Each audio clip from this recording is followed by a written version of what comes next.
everyone, and welcome to another episode of the Rouge Rugby podcast. I'm Stu Hardy, joined as always by Derek Brissett. Derek, how are you coping with the final round of the 2022 MLR season behind us?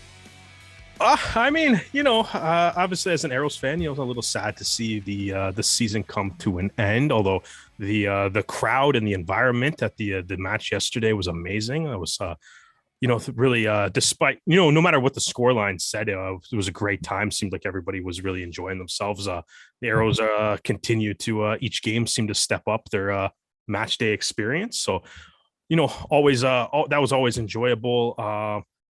The weekend as a whole, pretty good. AFL team, Toronto Dingoes, we're 2-0 now, so continuing that. Right. Here we go.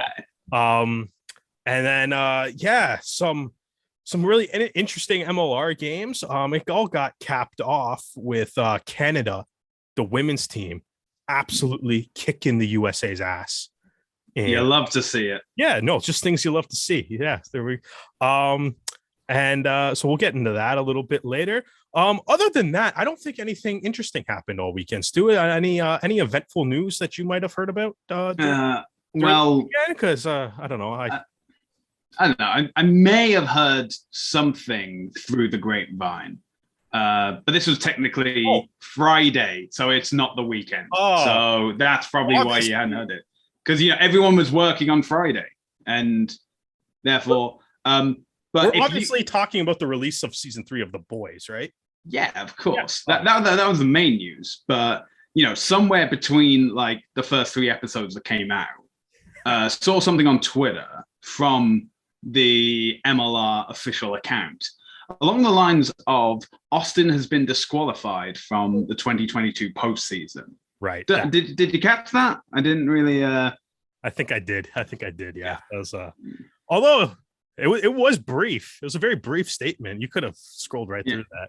Absolutely. But, at least the fine people of Reddit and MLR social media when it. So obviously wouldn't let you forget that. So obviously some pretty big news this weekend. So I guess, Stu, I think for the first time all year, I feel like we got to start the podcast without talking about the Toronto Arrows. Yeah, I mean, this is like something's happened that's actually worth knocking them down. Yeah, so. This has been the news, and this is as brief as we can make of it, because MLR only gave, I believe, 1-2 sentences about the news that has come out of saying Austin's disqualification. It's still, as of us recording on Monday, it's still not even on the MLR website. Oh, it is. There's a competition update. There's do they have an article up now? Article is generous. Again, as I said, 2 sentences. So the full statement. Standings. Yeah, so the full statement is, due to a violation of league rules, the Austin Gilgronis have been disqualified from 2022 postseason play. Championship Series fixtures will be announced as they are determined. That's it. Congrats, Seattle, by the way. Yeah, we'll get on to that when we talk about the other games of the season. But yeah, this has, really rocked the league. And, we've obviously tried to do our part of finding out what everything is going on. And from what I gathered, some personnel were told about... They said that a big story was coming towards the end of the week because they got the news on Monday, but it is to the same extent these 2-sentence release of what is going on. No one has known anything. Even Austin have kept themselves tight-lipped about it all. I think you're more likely to get blood from a stone than a statement from Austin at this point.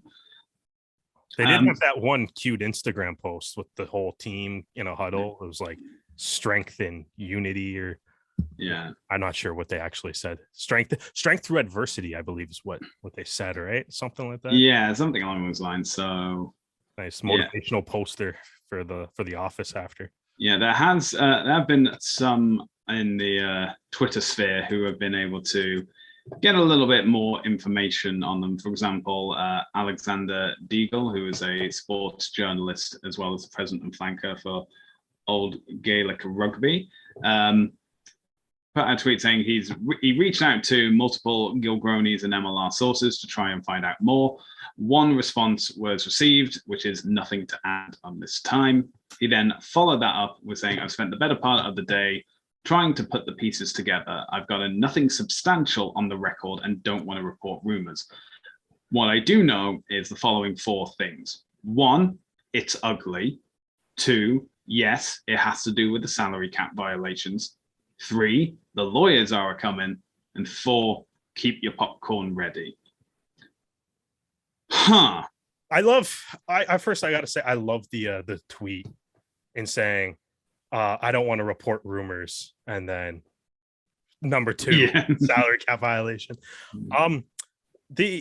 So I guess in talking about this, salary cap violation seems to be the most popular of the rumors. But man, obviously this does suck. I feel like just I feel like no matter what your perspective is, even if you're the MLR, like I don't think the MLR doesn't want to do this. Like, this is obviously, so I'm assuming Austin had to have done something here. Yeah. Because it's like it's not a good look overall. I feel bad for the Austin fans, mainly because rule violation to me is not enough of an explanation. You know what I mean? When we were talking at the Arrows game yesterday, Stu, I mentioned that, in all honesty, like reading it and thinking about it, my first thought was Alan Vanson's famous "feel free to draw your own conclusions" quote, dating back to the John Tate versus the women's sevens team scandal, right? Yeah. And you know what I mean? Because it's like, as you can see, like the word rule violation doesn't tell you anything, right? It doesn't tell you anything at all.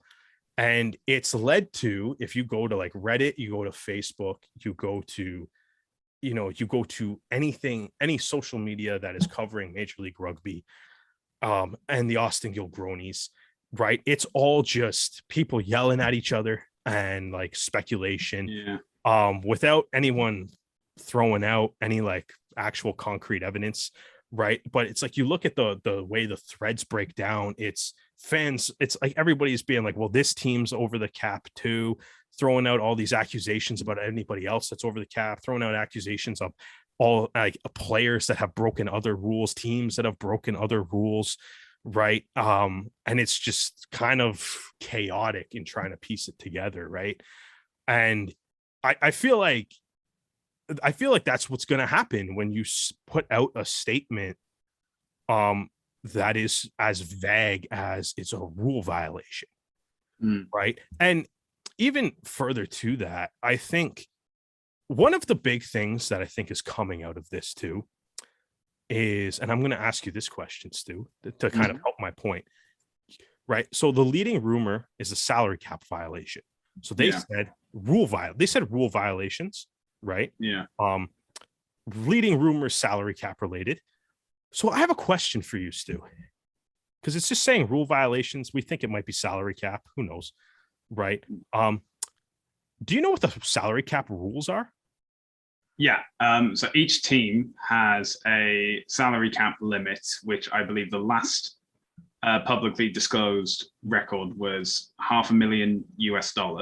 But if teams have the certain incentives, such as grassroots, academy teams, and so on, it increases. Don't say what the increase is or by how much, so on and so forth.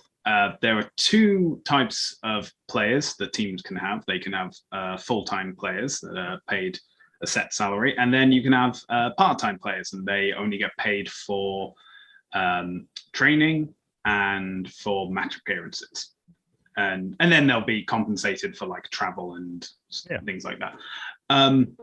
Is that it? To my knowledge, that is it. And so the rule is basically, this is your limit, Yeah. Don't go over it. This is your limit. Yeah, exactly. So that's kind of my point. You have, I mean, you listed off a couple things there and a couple maybe like intricacies in that. Oh, sorry. One more thing. One more if thing. you need more salary cap, you can trade it for players, for international slots, for draft picks. But I'm not gonna lie, this is more than I expected you to rifle off. Oh, you think so little of me? No, so, but my point is though, is like as sport fans, like people that have watched leagues with other salary caps, NHL, NFL, there's more rules. Yeah. There's got to be more rules, right? There absolutely has to be. Has to be, right? There's and this is, you finish your point, and then I'll see if it's the same point as I'm going to be. Right, like if you look at other leagues that have salary caps, like let's say the NHL, and I use the NHL all the time because one, I'm Canadian, and two, by default, I'm a huge hockey fan. Mm-hmm. But like, there's so many different little tiny intricacies of the rules. Right. And like you can see like people on obviously one of the teams that gets brought up now all the time because they signed a couple All Blacks is New York. Yeah. Right. And everyone's like, oh, it must be over the cap. And it's like, but we don't know the actual rules for how they're signed. Yeah. Right. And we don't know like what the contract, we don't know anything about like how that's actually signed. Right. And like I think you look at like the NHL, right, who famously has a team, the Tampa Bay Lightning, who won 2 Stanley Cups being $18 million over the salary cap. To the point where they made T-shirts at the parade for it, right? Yeah. Mocking the fact almost that they were over the salary cap. But they, and everybody in the world knows that Tampa Bay was over the salary cap. Yeah. But they did it legally through like loopholes and stuff. Yeah. Right. And they did it legally. And every team was like, well, yeah, no, good on you. That's smart. Like whatever. Right. Yeah. And we moved and like, that's what it is. Right. So it's like, we don't know anything about the actual structure of the salary cap, right? Even a thing that NHL teams can do is LTIR, where if a guy's injured, you can put them on LTIR, long-term injured reserve, and their salary doesn't count against the cap anymore, right? Which is the rule that Tampa Bay exploited helping them on their way to the 2 Stanley Cups, maybe 3, who knows? But like my point is it's like there's obviously more rules to the salary cap that aren't known.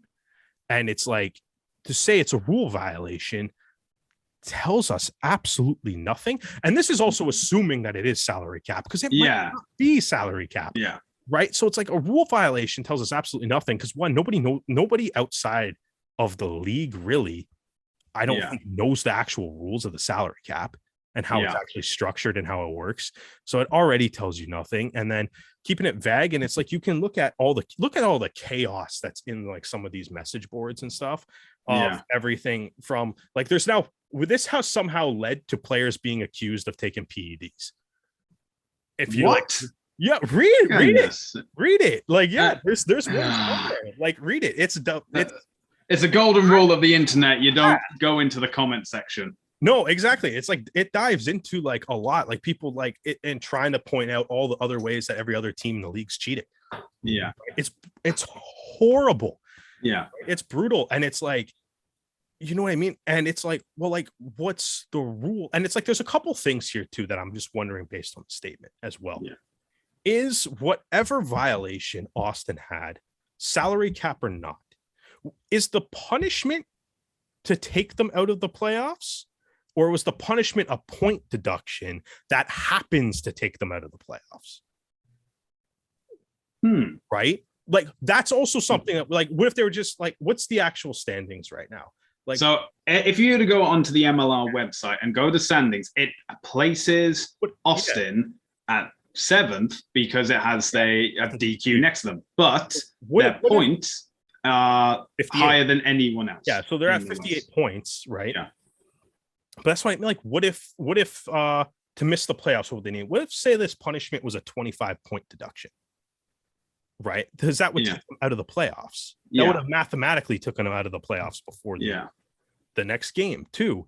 Right? So it's like, is it a point or 30 points? So whatever it ended up being, like, was it like, we're going to make this hard for you to make the playoffs, or like I don't know. I just, like I said, it's like, I feel like my first thought in like kind of seeing the statement and the vagueness of the statement really did remind me of that draw your own conclusions comment from Alan Vanson.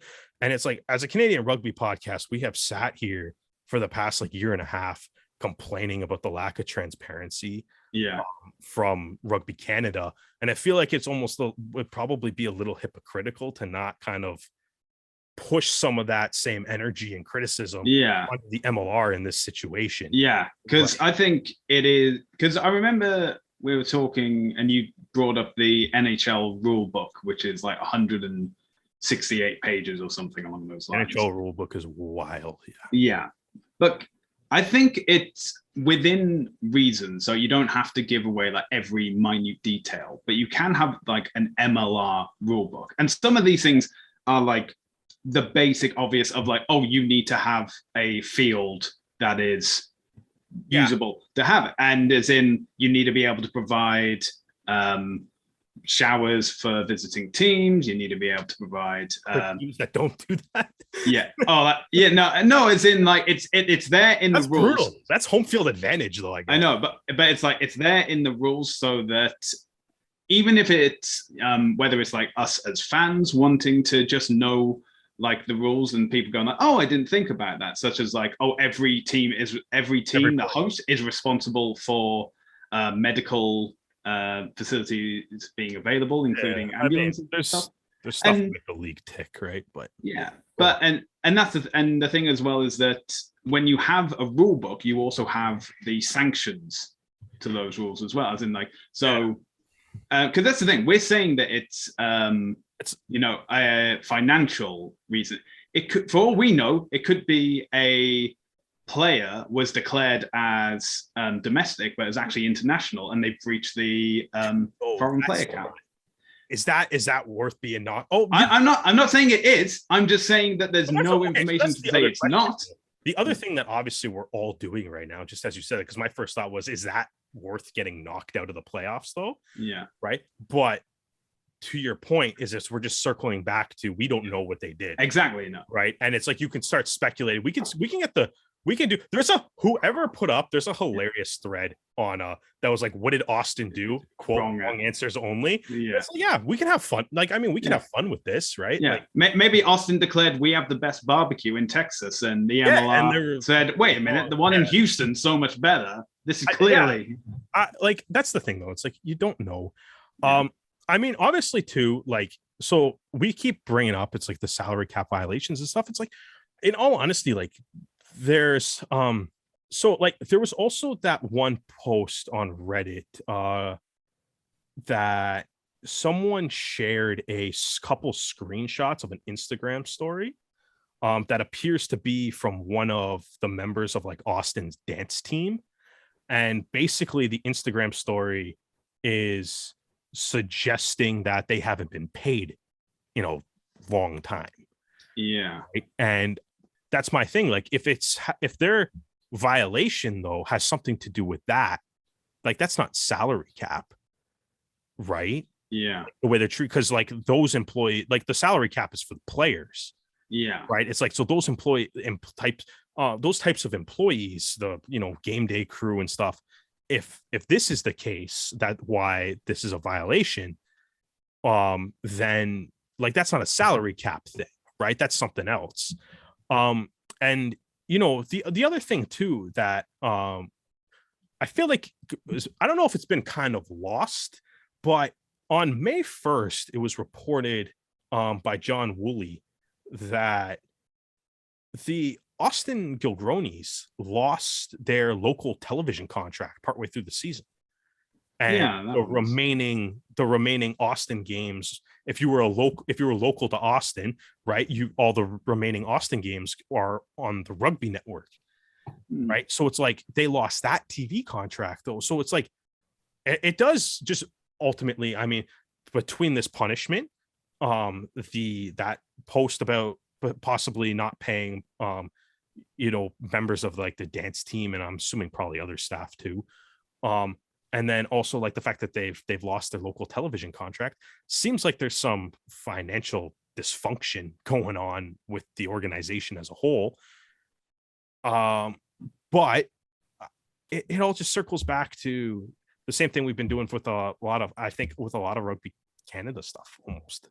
For the past couple of years, where it circles back to a whole bunch of speculation and things, and it's like, so maybe it's more systemic of American sports culture as a whole, and not just specifically.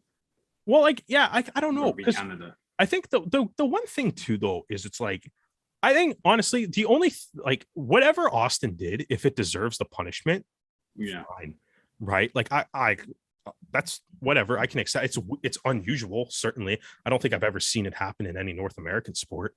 I mean, even like the Saracens, when they got their salary cap stuff, they got that point deduction penalty initially, and then the Premiership realized that because they're the Saracens and they were that good anyways, we're gonna still avoid relegation. So then they were kind of like, that was kind of weird. So they kind of adjusted the punishment on the fly for the Saracens. Well, I think in that case, there was actually like a framework put in place of like, because you violated the salary cap, you are deducted 35 points. Yeah. And if you can't fix it by this date, you will be deducted a further.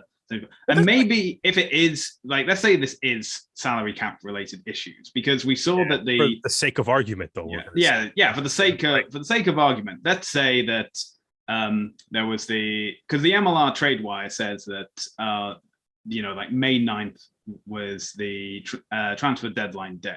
Yeah, and and something to keep in mind is that Austin, like every other team in MLR, is partially owned by MLR itself. So they should have an understanding of the financial records of each team.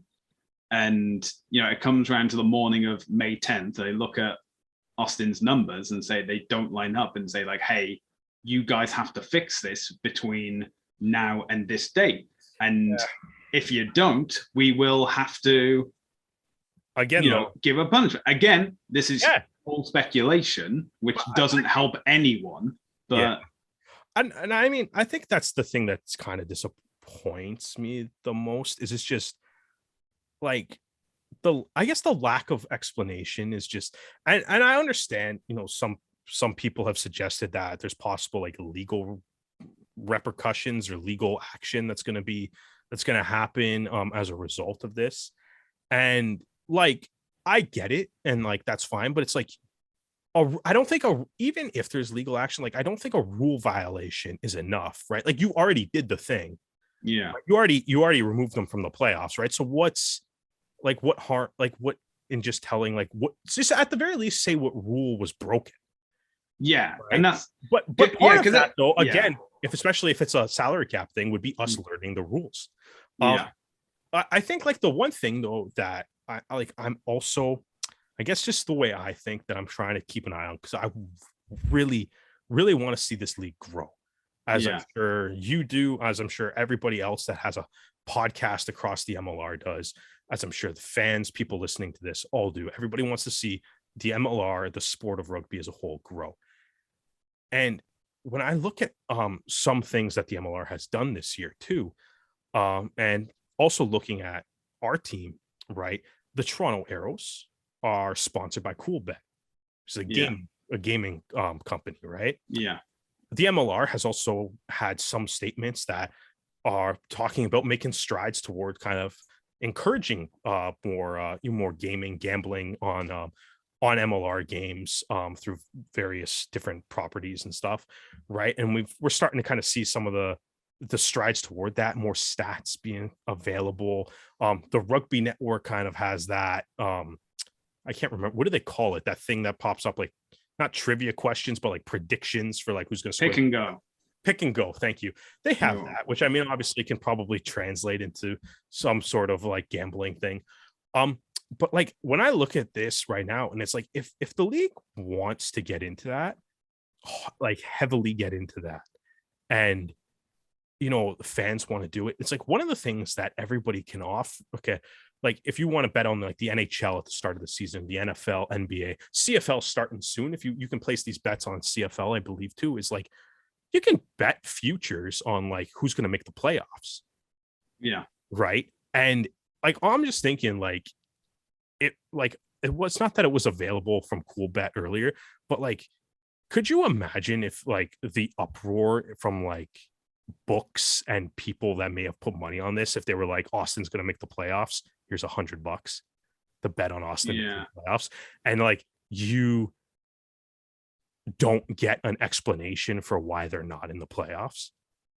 Like, that's not gonna like, you know what I mean? Going forward, if the league continues to trend in that direction, right? Like, that's not gonna fly at all with anybody, right? And because even it's like the people that maybe put money on Austin to make the playoffs or top the conference or whatever, right? They're going to be pissed because now they're out.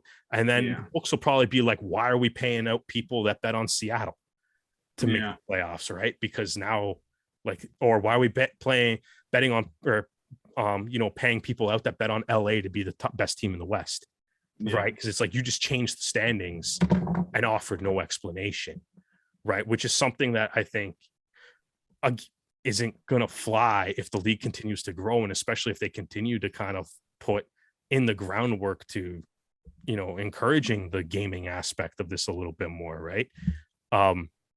So I don't know. I think ultimately at the end of the day, we've all heard rumors. Like I said, the salary cap certainly seems to be the most common and leading rumor. But as I mentioned, there's some things on Reddit that might suggest that it's a little bit more than that. But again, like with Reddit, part of Reddit too is people posting things anonymously, right? So it's one of those like, I don't know, it's one of the issues with Reddit is you can kind of say whatever you want if you have an anonymous name, right? And you don't have to back it up. So it goes back to kind of like, hey, who knows what's happening? But I think that's the biggest issue right now is it's like, to break it down as simply as it is it's like, you have a team that has been removed from the playoffs, has been disqualified from the competition, and there has been no explanation given for it, no official explanation given for it, which is just leading to rampant speculation. In my opinion, is probably more harmful for the league than just saying what Austin did. To deserve the punishment. I think the PR from this has just been like and terrible. And that's, to me, I'm not an Austin fan, so I'm not like, my heart's not broken that they're not in the playoffs, because I'm not an Austin fan. But like, as an MLR fan, I'm like, as an MLR fan, I feel like the explanation is not good enough right now. Because it's like, right. And I don't know, like, I just, because it's like, what do you do? Like, there's a team, like, there's a team that's been kicked out of the playoffs, been disqualified from the season. Not just any team too. The team they've basically been wire to wire the number one team in the Western Conference. Like, since week 1, I think. Like, or I don't know, when did they get to the top of the standings? Probably in week 1. If they've been the best team the whole year, and they're not going to compete in the playoffs. And I don't know. And there's no explanation for it. And it's one of those things too, where it's like, the story is not going to go away either. Especially if Seattle wins. There's the ultimate. I've mentioned on this podcast, sometimes I do like chaos, and right now I'm like, oh, the arrows are out. Let's go Seattle. Because like, that would just be the most wild thing. And it's like, then you have to explain. But it's like, it's tough too. Like, if you're talking to like your non-rugby friends, trying to explain why a team got DQ'd, or why there's a team that was, out of the playoffs like a week ago, that was mathematically eliminated from the playoffs a week ago, is suddenly back in the playoffs, right? It's a wild scenario to have to explain. And I think at the end of the day, I don't know, I feel like if we keep talking, we're just going to go in circles and keep repeating ourselves at this point. It might be happening already, but I hope an actual proper explanation comes. I mean, who knows? As we always talk about, by the time, maybe it comes tomorrow, and by the time we release it, entire section of the podcast when I'm editing tomorrow night. But who knows? I don't know. Stu, do you have any final thoughts? Because that's pretty much where I'm at. Just a little bit just some disappointment on the way they've handled it publicly from like a PR point of view. Because it's, you have to explain. You can't not explain this one. You have to. you see fans under posts of like MLR at the moment getting angry of like how they're still waiting on an explanation for all of this. And, it just comes back to the whole transparency issue that fans have with the league of being kept in the dark, not knowing what all these rules are that are in place. And it's just disheartening. It's like you want to see the league grow, and that means having a sense of trust with your fan base to be like, this is the reason why we're doing this, or we can't, due to legal reasons, we can't speak on it further, but we'll make a statement later. But it's the lack of communication that I think is rubbing everyone the wrong way.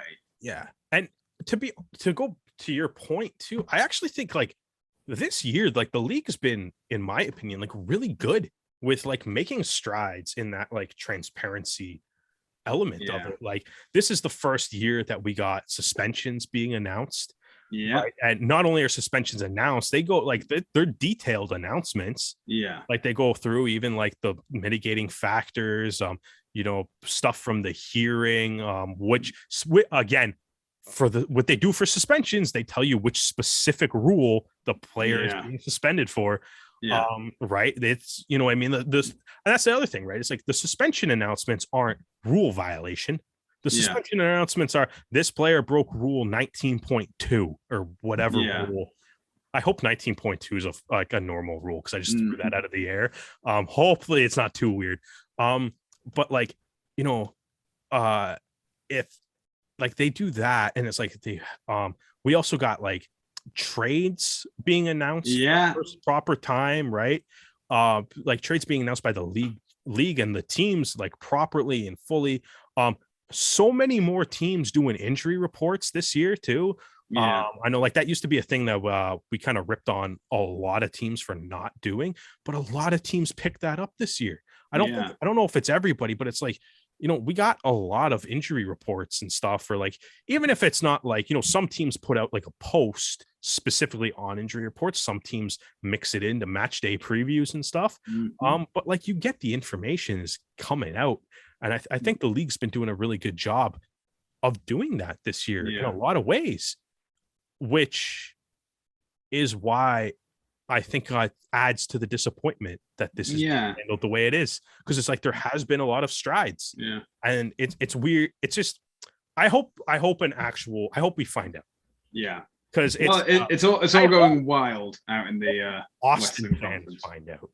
Yeah. I mean, like that's if you're a fan of the team to go thinking that you're in first all year, buying your playoff tickets and stuff and getting hyped for that to, kind of have it pulled out from underneath you without any explanation and stuff. And I mean, it's I don't know. It's upsetting. Tough situation. Well, whilst it's being wild out west in the Eastern Conference, it's all been settled, decided. Unfortunately, none of the Eastern teams above Toronto were breaking salary caps to give Toronto a opportunity to make the playoffs. So it was as I said, a dead rubber match between the Arrows and DC, but it was definitely one full of entertainment value. Not for the purists. It was tries aplenty. And purists not like tries? Is this? No, it's not for the purists. I know. Do they not like tries? Do purists not enjoy fun? I don't understand this analogy.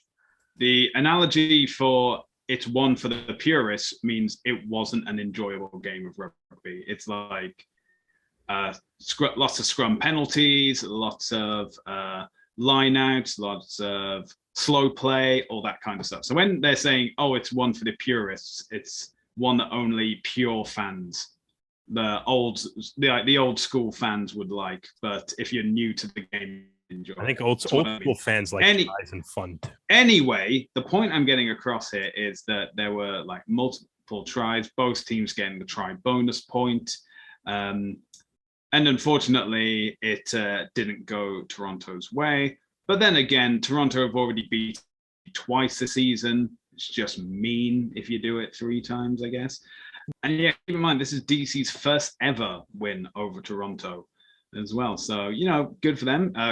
Especially congratulations to Nate Osborne, considering where this side was at the start of the season, or should I say the first half of the season, to have them now 3 matches on the bounce with scores of over 40 is phenomenal. They figured out how to defend this one, though.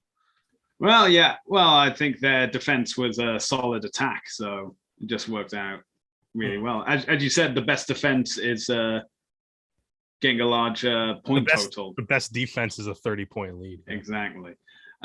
This is actually the most points scored against the Arrows this season. And while that is disheartening, it can also be, well, DC can't get any higher than 6, and also, Toronto can't get any higher than 4. Also, the most points that Toronto's ever conceded in Toronto. Yeah, so that is... I want to say at home, but I feel like at home is also skewed because of all the Atlanta-ness. Yeah, so... points they've ever allowed in Toronto. Yeah, so we had try scores by Robinson Bartlett, Ronan Foley, Marcello Wainwright got the last one of the game, and Paul Cellini, who is someone we'll talk about in a second, got 2 tries in this game. Of the tries scored, 1 was an automatic 7. Sam Malcolm converted 3, and Will Kelly converted Wainwright's final try to see out the game. And speaking of Paul Cellini, he has earned his 50th cap for the Toronto Arrows, being the first Arrows player and first Canadian player in MLR to do so. So, Paul, congratulations. As it was announced when he came onto the pitch, the Iron Man of the Arrows is played in every single game this season to be able to earn that cap. And yeah, just phenomenal. We now just need to keep track of who's going to be following in his footsteps to get their 50th cap. That's something we should have looked up before we started recording. But yeah, no, congrats to Paul. What a way to mark the occasion too, picking up two tries on the day. I believe he doubles his career total. So somewhere out there, we got to tell Paul Cellini it's his 50th game every single game. Yeah. So unreal performance from him. I mean, I think, at the end of the game, even kind of before, but it's like you could really see how much he means to like the team, because like once that game ended and they kind of went into his 50th cap ceremony, like you just kind of see like the emotion on like the rest of the team, congratulating him for reaching this accomplishment. As you said, first Canadian to do it, first Arrow to do it. And it's for a moment after the end of the game, it's like you wouldn't have known the Arrows lost, because everyone got so into like celebrating this accomplishment from Paul Cellini. And yeah, like what a way to mark it. I mean, I think he's one of those players that just every game just works his butt off. Like just insane amounts of ruck arrivals, gets all the makes all the tackles in the world. Very physical player. To be perfectly honest, probably one of the more underrated players in MLR, and maybe one of the more underrated players as far as consideration for the Canadian national team too. He's a phenomenal like physical big lock that is outstanding defensively, and really definitely deserve those tries. And I mean, I know like those mauls are always kind of team tries. The Arrows have a very good maul, as evidence of the fact that Jack McRogers leads the team in try scoring as the season concludes. Right. And it was nice to see Cellini get a couple in this game. And he's just what a player, man. And like you said, like the Iron Man, right? Like he's played in 50 of the Arrows 54 games so far in their franchise's history. And fully, you can't really ask the first Canadian to hit 50. I mean, there's no more there's first Canadian, first Arrow to hit 50. Like there's no more deserving guy, as everybody kept saying after the game, right? So that was great to it was great to see. It was great to kind of be a part of that ceremony and stuff at the end, or not be a part of, but like witness that ceremony at the end of the game. And saw the Keith and Quatrin gave him the old Gatorade shower during his man of the match interview and stuff, which It's just all outstanding, right? So, congrats to Paul. It was nice to see, the player tunnel and everything that he got, and obviously the 2 tries, huge impact on the game, which is all you can really ask for in a 50th, right? No better way to mark it, man. You always want those milestone games to be memorable, right? So congrats to Paul. Yeah, congratulations. And like I said, if you didn't know that the Arrows had lost after that game, then you just need to take a look at the scoreboard, unfortunately. Okay, on to this part? Oh, okay, we're on to this part now. We have less fun part?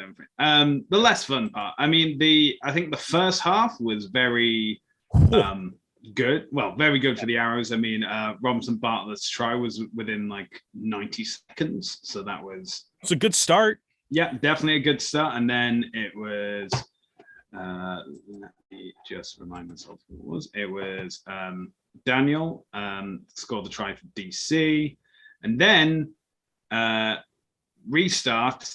DC players just not in the right position. The bounce Can we goes. Talk about this try for I know you're doing through your recap, but is this the worst try a professional rugby team has ever given up?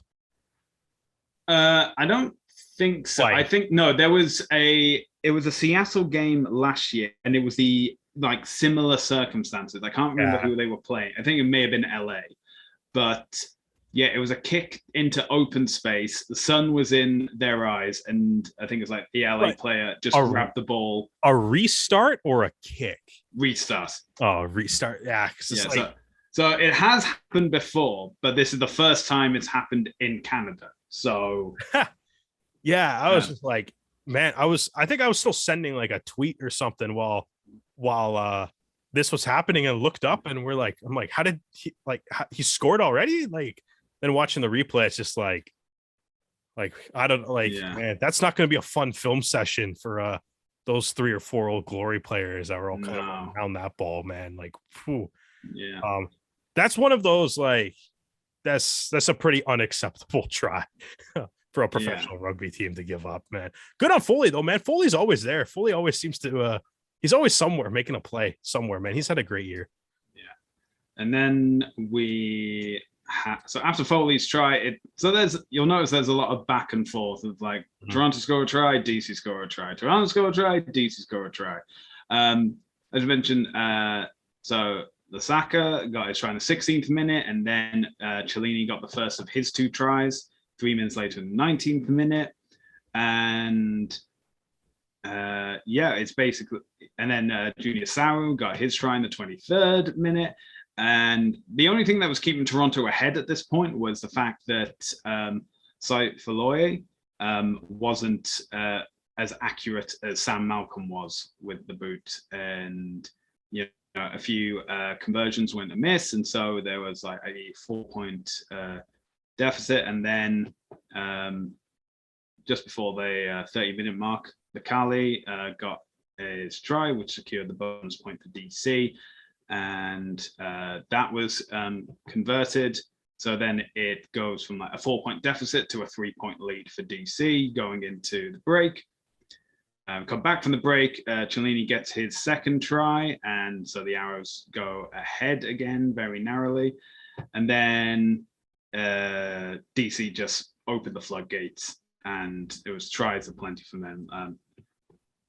Kalapu got his try. 5 minutes later, Danny Tusitala was able to get a try. Roberts Tanana got a try. And then finally, Talataina got DC's final try in the 72nd minute. And again, mix of conversion success, but also Kalapu's and Tusitala's tries were automatic 7-pointers as well. So don't need to worry about the conversion if you're getting underneath the post. And so that got DC up to 50, and there were some, I think especially I think it was Roberts Tanana's try that was out on the wing, and you could see as soon as he crossed over that line. This is the thing about Canadian players and Arrows players. Their preseason was in the cold of winter. The sunny and warm, and their bodies are still trying to adapt to it. So just taking a little bit longer. But yeah, these guys were pretty gassed. You thought they looked like they were gassed on that play? The guy? Sorry, I'll let you go on because I'm not sure I understand what you're saying. Well, I could. The thing is, as soon as Rob Stanana crossed that try line, you could see guys with like heads in their hands, crouching down. Yeah, because they were probably like, "This dude just chipped the ball over my head on me and got to try." Oh no, these weren't even players near Robert Stanana. Yeah, no, you still don't think it's happening though. But then again, I suppose if you've had 2 tries to like extend DC's lead, and then just when you need the momentum swing to come back to Toronto, it's another DC try. You're like, oh, for crying out loud, come on!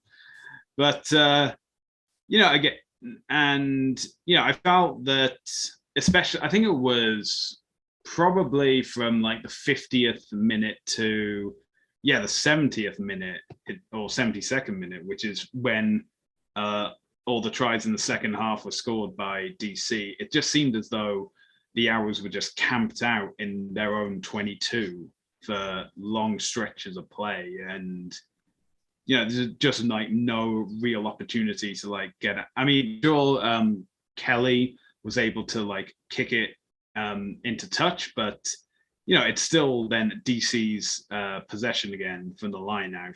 And that's something else as well. Toronto's line out was below standard, to say the least. That's one way to say it.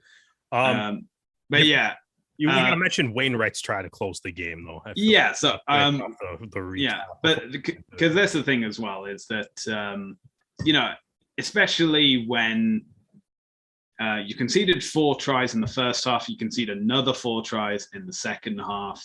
It's basically a bonus point in theory each half. Not really good, but obviously the guys kept with it, stuck to the end. A bit of miscommunication between the DC players, and then you get Wainwright picking it up, heading straight for the try line. No quit, no giving up. Like, they look gassed, but they're not gassed. That's how you lull them into a false sense of security. You got to make them think that the best is behind you, and then you have Wainwright in his Red Sox. Hit the gas, get over, final try, see out the season with Kelly's conversion, just to put the cherry on top and just, maybe make the scoreline not as bad as it was looking perhaps on the 79th minute. Yeah. So obviously, I mean, I know, like you said, right? Like, obviously the first half, a bit of a try fest, right? Both teams kind of going back and forth. And it almost felt like it was like both teams were kind of going back and forth until like Danny Tusitala decided that the game wasn't going to go back and forth anymore. He had, obviously had, he helped set up Kalapu, scored a try of his own. That Roberts Tanana try is try of the week right now. That was just a phenomenal play. Yeah. I genuinely think the blue hair makes him look faster. Like, it adds like a +2 like speed bonus or something. Mm-hmm. If you want to pull out some D&D terms. But like that, like, the second half was wild, but I think like you said, though, it's like the glaring issue in this game for the Arrows was the line out. I mean, it's something we've talked about during the year quite a bit. I think to me, like, one of the like really big moments of the game too, and I know like it happened. Obviously, there was missed lineouts throughout the game in a multitude of situations, which is really unfortunate. But at the end of the second half, at the end of the first half, the Arrows had an opportunity. They were 5 meters out from Old Glory's line, and they had a line out there to end the half, and it was overthrown, right? And and it's the Old Glory, kind of gets a little get out of jail free card there, and the half ends, they go to the sheds, and Old Glory kind of, Cialini came out and got the first try of the second half, so the Arrows were looking good. And then once Kalapu scored a try, and then the next, as you kind of said, it's like the next little section of the game was a lot of DC, kind of just DC kind of looked like at the end of the game, they just kind of had the license to have fun. Yeah. In a way, right? Because it was like you have, obviously, you look at the tries that they score. Kalapu had a really nice run. And shout out to Sam Malcolm for, as we always say, the heart of the lion, right? Like the guy, doesn't matter how big another player is. Definitely. I think he put in a couple of try-saving tackles. He had a ton of he's arguably he's probably the best defensive back in the league. Yeah. Like I agree with that. Yeah, like we may be incredibly biased in this, so we might be, but it's like that's the one thing though, is it's like every time I think you look at other MLR media talking about Sam Malcolm, it's the boot. Yeah. Every single time, because he is like unbelievably accurate. But it's like I don't think we talk enough about just like this, like how good of a tackler he is, and like how just when the Arrows are playing defense, how great he is positionally, how good he actually is in the breakdown. Like this, he gets breakdown steals. Yeah, as a fly half, that's probably one of the smaller guys on the field on any given night, right? And right, like he's an absolutely unreal player. He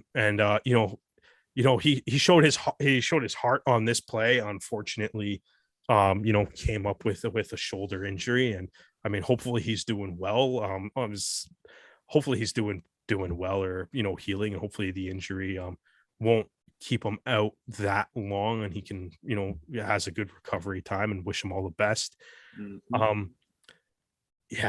Malcolm's man, we should have like a full just Sam Malcolm like gushing podcast, just watching highlights of him. But like then after, like, I mean, Tusitala's try, like they're just like, just all the offloads running through like the defense and stuff.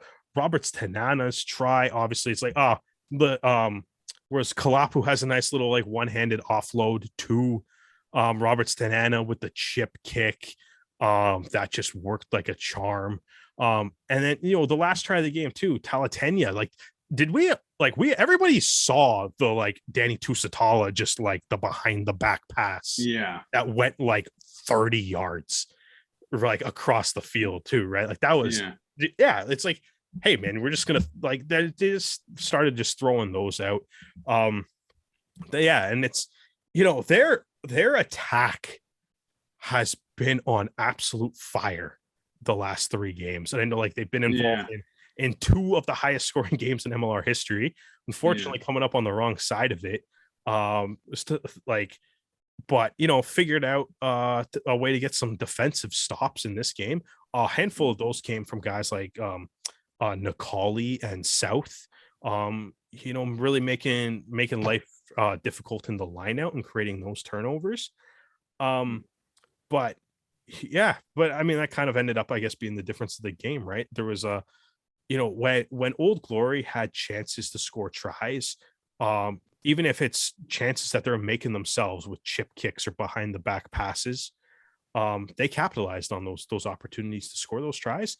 The Arrows again had some opportunities that were like, probably want that lineup throwback, or unfortunate knock on there, or handling error or something, right? And it's been something that we've kind of talked about throughout the whole year, right? And it's the the execution within the 22 or within 10 meters or 5 meters, right? Some of those opportunities just kind of went away. Unfortunately it happened again today, and the Arrows finished the season 8-8. I thought a lot of guys on the team, we already shut it out, Paul Cialini and Sam Malcolm. Obviously, Malcolm's probably one of the best players on the pitch night in, night out. I thought Lucas Rumball had a great game too. He had a couple breakdown steals. He had a really huge breakdown steal late in the game too, to the point where I was kind of hopeful that maybe that sparked the comeback, but I think that was before Roberts Tanana's try. And so he had a couple breakdown steals. Like we said, Foley probably been one of the Arrows' best players all year. He got another try. I thought Mirez played really well. He obviously helped set up Robertson Bartlett's try early in the game. Lots of nice carries, great under the high ball as usual. And like it's the back row, everybody, it's has been great to see Jamie McKenzie back on the pitch too. Actually, if I can just find it, there were a few stats about J-Mac's performance against DC. 52 minutes played, 42 passes, 27 carry meters, 7 tackles. That's 100% completion. 5 kicks and 2 offloads. Now, I think Jamie will be the first to admit that he'll be going straight back into retirement now that the season's over. I don't know, man. You should check out the Rouge Rugby YouTube channel with some post-match interviews, man. Might on that one. I don't know. Maybe we'll see. We'll see. I mean, he did say when we interviewed him way back at the start of the season that his reasons for retirement, but you never know. But as he says, man, it's the best job in the world. It might be. You never know. Never know. And that's the thing.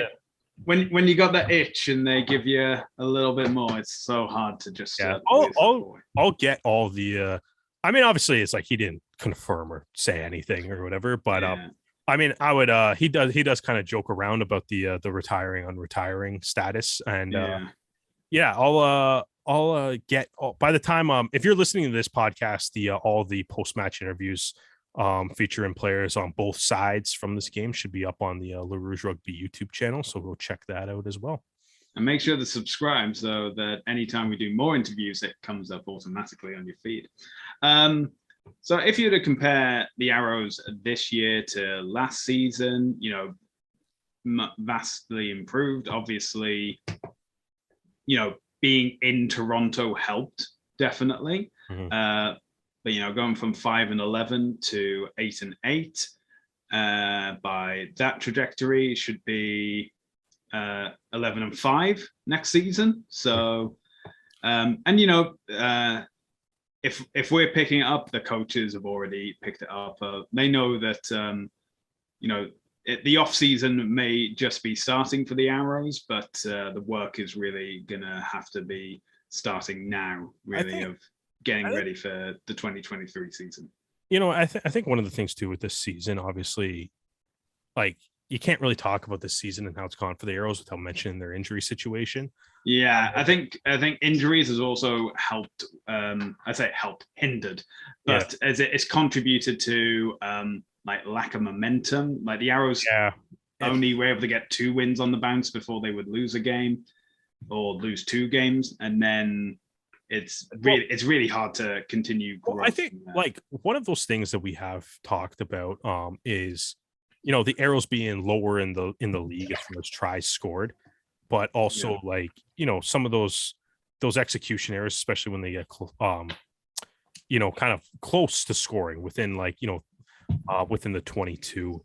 And I think like part of it as one of those stats is like the Arrows have used 9 different with Jamie McKenzie playing. That's the 9th different scrum half the Toronto Arrows have used this year. It's 9th. Is he 9th? I thought he was the 8th. Yeah, he's 8th the signing. And he's the 9th, and then but he's also like the 5th different starter too.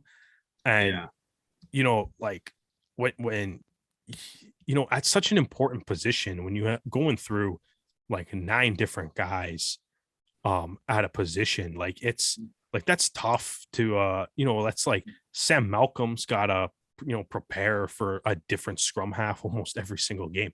Yeah. Or be the scrum half. Oh yeah, I guess Malcolm was he played scrum half during one game, but I don't think he never wore a 9 jersey, but like I guess he did play scrum half for as in like I think the lowest their injury list was at one point was 9 players on the injured list. And it's but on the average it was like 11, 12. It's kind of weird too how it seemed to mostly be backs. Yeah. Right. Like as weird as that is, right? So it's like when there's just unfortunately, it's like, it's one of those things where it's like, as they say, it's like injuries is never really an excuse, because like teams kind of deal with it. Every team has to deal with injuries. Yeah. But when it's the same position all the time, you have to be like, maybe. Yeah, I know it's injuries. Yeah, exactly. You can start pulling it out. Yeah, it's But I think there's some positive things that can come from this season though. Is like, I think you look at a guy like Sam Reimer, to me, and it's and he's, I guess, like, well, I guess he was signed before Mackenzie, so I guess he's the 8th scrum half. Right. So like, if you're going like 8 guys deep and you're going at the scrum half position, you're trying to pull from, you're bringing in Gordon McCrory, you're bringing in Riley DiNardo from Poland. Right. And, you land on a guy like Sam Reimer, and it's, Reimer looked good in MLR games, right? And it's like, you're at the 8th, 9th guy on your depth chart. You're pulling guys out of retirement, getting guys to fly back from Poland, and you're still finding like all these guys that are available to you or want to be available to you and want to play for your team. Like, it speaks. I think it speaks a lot to like the Aeros organization that like even a guy like DiNardo would want to fly from Poland to play a couple games, or that Mackenzie wants to come out of retirement to help, right? In given the situation that arose, right? And I think knowing that you have a little bit of that depth, I think is a good thing. Right. And it's like knowing that there's some guys in the pipeline that are going to be available to you in the future is probably nice. With, even adding on to it, the Coast to Coast Cup is seeing the Toronto Aeros Academy. It looks like we're starting to get some regular games. Right. And that's going to build the depth of the team. Right. But also having things like the Atlantic Selects, the West Selects.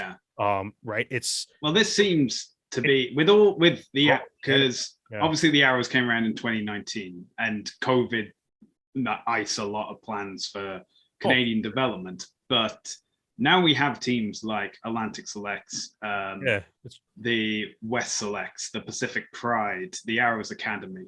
It seems though there's a far greater pool available for players through different pathways. So it's not just like, oh, you have to come to Toronto to play for the academy team.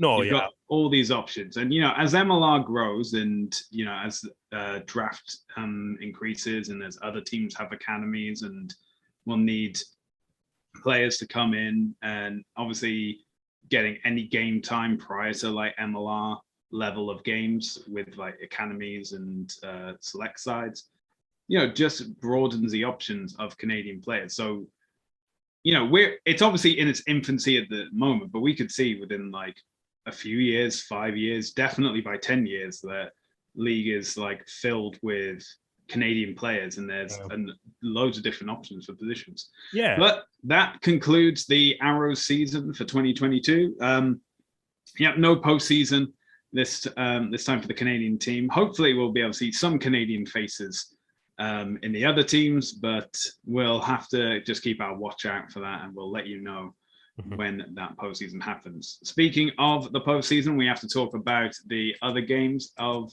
the final round of 18. And we'll start off with the 2 Eastern clashes. So it was Atlanta versus NOLA. Atlanta walked away the victors 45-19. And by getting not only the win, but the try bonus point, they were able to secure home advantage for the Eastern Eliminator with New York. And New York, on the other hand, they had an impressive performance. They were up against New England and delivered New England their first ever loss at home. The final score, New York 21, New England 14. I'm sure New England will need a week to get over that, so it's a good thing they're on a bye week before the conference final. So they'll be ready to face whoever wins the Eastern Eliminator. Out west, we had Houston versus Austin, which was a very tense Texas Cup match, to say the least. Austin went on to retain the Texas Cup, winning 29-14, and they've also secured the Lone Star Champs, which is basically the Texas Cup, but with Dallas. Speaking of Dallas, they hosted their final game of the season against Utah. They, were doing pretty well. They got the first score of the game with the try. Utah then getting a converted try just before halftime. Before in the second half, they decided to put the pedal to the metal and walk away. The visitors walked away as victors, with the final score being 33-5 to Utah. So Dallas become the second team to go 0-16 in a season. But Austin also had a few losses at the start of 2020. They also had a few losses to the end of 2018 as well. So the longest losing streak in MLR history may be with Austin if Dallas can, get their first win within the first few games of the 2023 season. And finally, we had the big one of who was going to the Western Eliminator, because it was LA versus Seattle. Seattle needing 2 bonus points or to get the win to send them through. And just like NOLA last year, it seems as though the last team to come to the LA Coliseum is the team that is going to walk away victors, because, LA were putting in a pretty good effort. They had a try chalked off due to an illegal tackle earlier, but Seattle, they knew what they needed to do and they set out to do it. The 2-time champions getting the victory over the only once-time champions. Although either team could pick up another championship at the end of this postseason now, because LA were defeated, Seattle winning 33-27. Okay, and we're going to end the podcast talking about the Pacific 4 series, which was on last night. We are recording this on Monday, the 6th of June. And very wet conditions down in New Zealand, where all these games will be taking place. But it was Canada versus the USA. And yeah, it is a case of the women knew what they needed to do, and they were setting out to make sure that it got done. I think the halftime score was 17-5, and the full-time score 36-5. De Merchant getting the first try of the game in the 4th minute, then following up with the second in the 29th. Boycer getting the first try, her first try just before half time in the 38th minute. Holtkamp getting her try on the 49th. Boycer getting her second try on the 51st minute before Perry ended the game with the final try on the 78th minute. Sophie DeGoody was listed as captain for this series, and she was able to get 3 out of 6 conversions. But yeah, just an absolute slaughter of the United States on a foreign turf as well. But, this is obviously a big setup, because within a few months' time, we'll be back in New Zealand for the Women's World Cup. So, getting used to this condition, getting used to these pitches can obviously pay dividends later down the line. Yeah, this was goddamn beautiful to watch. You want to bring up like some your purists people would have enjoyed this one. Yeah. The rain coming down hard, the pitch covered in mud.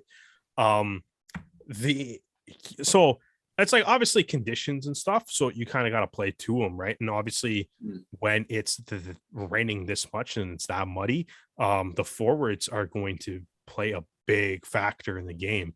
And the Canadian forwards, the Canadian pack, just absolutely dominated this game. The set piece was phenomenal. From scrums, it was amazing. The set piece was amazing. The line out was working to perfection. The scrums were overpowering the United States. Sophie DeGoody, as you mentioned, kind of, leading the charge at the breakdown too. Just absolute menace, tying up the ball on defense, generating some turnovers.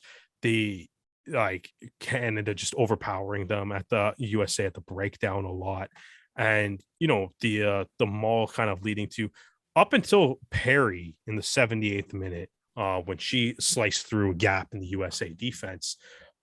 Every point in this game came from a forward. As you kind of mentioned, like the Marchant had 2, Busa had 2, Holtkamp had 1, and then because she's the greatest rugby player on planet Earth, the Goodie's also kicking the conversions, and went 3 for 6 on the day. And so all the points up until Perry's try were all forwards, which just kind of illustrates the dominance of the forward pack. Even like, even like there's obviously the tries that are like, the gritty, like, just pick and go, some hard runs, win, get to the ruck, secure the ball, do it again. There's the maul, the rolling maul tries and stuff. But even like, like Busa's intercept just absolutely read Hawkins like a book. Like she's like way ahead of that. And by the time, like, when she intercepts that ball, it's like there's like, I don't even know if a USA player bothered turning around to actually run back and chase her, but it would have been futile anyways. Because just amazing defensive effort stuff. Phenomenal game.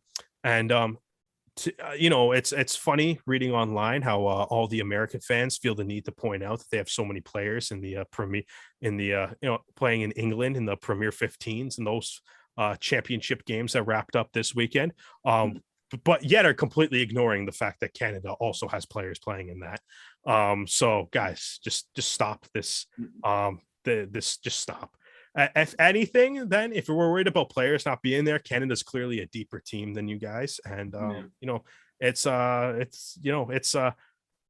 man, it's nice to watch Canada just dominate a team. It's fun. I enjoyed that. It was great. Can't wait to see it again. Who do we got next? The Black Ferns? Yeah. Are they any good? Yeah, I've heard they're all right. They're all right. Well, speaking of which, after this game between Canada and the USA, it was the Black Ferns and Australia. And Australia got off to the lead. They were leading 10-0 just before the break, before New Zealand were able to dot over and get their first try of the match.